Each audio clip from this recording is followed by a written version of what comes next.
Yoshlarni zamonaviy mehnat bozoriga tayyorlash, ularning kasbiy faoliyatini yo'lga qo'yish va ish bilan ta'minlash bugungi kunning dolzarb masalalaridan. Shu maqsadda O'zbekiston Fan va biznes universiteti hamda kambag'allikni qisqartirish va bandlik vazirligi bilan hamkorlikda talabalar uchun karyera kuni va mehnat yarmarkasi tashkil etildi.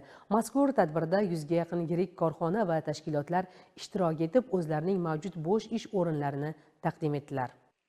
Karyera kuni va mehnat yarmarkasi doirasida ishtirokchilarga mehnat qonunchiligi, ishga joylashish jarayonlari bo'yicha maslahatlar berildi. Professional rivojlanishga oid foydali ma'lumotlar taqdim etildi. Tadbirda universitet rektori tomonidan ushbu yarmarkaning asosiy maqsadi tushuntirildi. Talabalar va bitiruvchilarni ish beruvchilar bilan to'g'ridan-to'g'ri bog'lash, ularning amaliyot va ish topishlariga ko'maklashish hamda kasbiy yo'nalishda to'g'ri qaror qabul qilishlariga zamin yaratish muhimligi alohida ta'kidlandi. Mehnat yarmarkasida qator korxona va tashkilotlar vakillari talabalar bilan bevosita muloqot qilib, o'z korxonalari faoliyati bilan tanishtirish, mavjud bo'sh ish o'rinlari va amaliyot dasturlar haqida batafsil ma'lumot berishdi. Bu esa yoshlarga nafaqat ish topish, balki o'z ustida izlanish, zamonaviy kasb ko'nikmalarini shakllantirishga keng yo'l ochdi. Yarmarka doirasida ko'plab yoshlar amaliyot o'tash va hatto ishga joylashish bo'yicha dastlabki kelishuvlarga ham erishishdi. Juda ham ko'p tashkilot muassasalaridan vakillar kelishdi va bularda hammasi bilan tanishib chiqdim.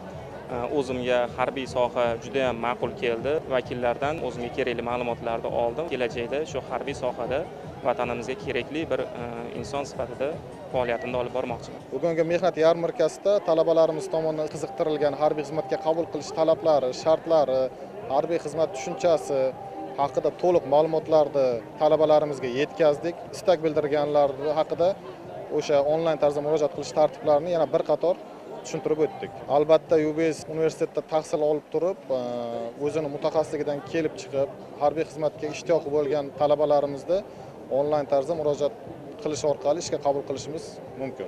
Mazkur yarmarka UBS karyera markazi tashabbusi bilan tashkil etilib, universitetda yosh mutaxassislarni har tomonlama qo'llab-quvvatlashga qaratilgan tadbirlardan biri bo'ldi. Mazkur oliy ta'lim muassasasi yoshlar kelajagidagi kasbiy muvaffaqiyati uchun ham keng imkoniyatlar yaratyapti. Universitetda hozirda 20 ming nafardan ortiq talabalar 50 ga yaqin bakalavriat, 12 ta magistratura va 5 ta doktorantura yo'nalishlarida ta'lim olmoqda. Universitetimiz tomonidan tashkillashtirilgan bugungi karyera kunimizda 100 dan ortiq kompaniyalar, 1000 dan ortiq bo'sh ish o'rinlari bilan qatnashdi. Bunda bizni yuqori kurs talabalarimiz o'zlari sohalari bo'yicha o'zlari tanlagan kompaniyalar bilan, korxonalar bilan, mavjud bo'sh o'rinlari bilan tanishib, ularda hozirdan amaliyotlarni, darsdan bo'sh vaqtlaridagi joylarga borib, o'zlari mana shu bo'sh ish o'rinlari bilan ta'minlanish bo'yicha ma'lumotlarni olishdi.